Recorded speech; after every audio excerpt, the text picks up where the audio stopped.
Relief for all these fires could be on the way tomorrow with the chance of rain in the forecast. That's right. Now, the big question is, will it be enough to make a difference? Richard Giacovas breaks down what we can expect.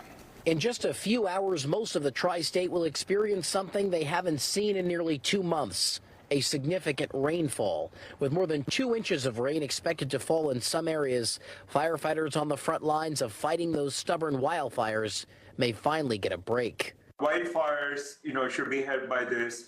The general dry conditions that have been affecting the vegetation should be helped. Columbia University climate professor Upmanu Lal says the much-needed rain will help wildfires, but all of this rain on bone-dry ground could prompt mudslides. Back in October of last year, this massive mudslide along the Metro-North tracks in Tarrytown led to massive delays and took crews days to clear the tracks. The MTA says they don't expect anything like this to happen again. Over part of the area where things are very dry and the vegetation has dried up, the cohesion in the soil will not be nearly as much as it would be if the soil was healthy with vegetation.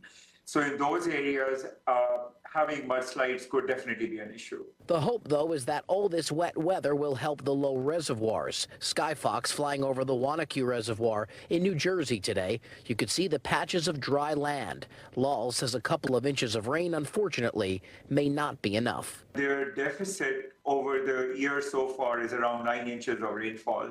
So 1 to 3 probably makes a bit of a dent in the drought, but it's not going to wipe it out. This is a look at the Blind Brook, which runs through a few different villages and towns here in Westchester County. The water line is pretty low. In fact, this area in Rye has flooded numerous times over the past few years, but folks here don't have to worry about that anytime soon. However, according to NOAA, we're expecting a pretty wet winter, which could fill back up those brooks and reservoirs just in time for spring.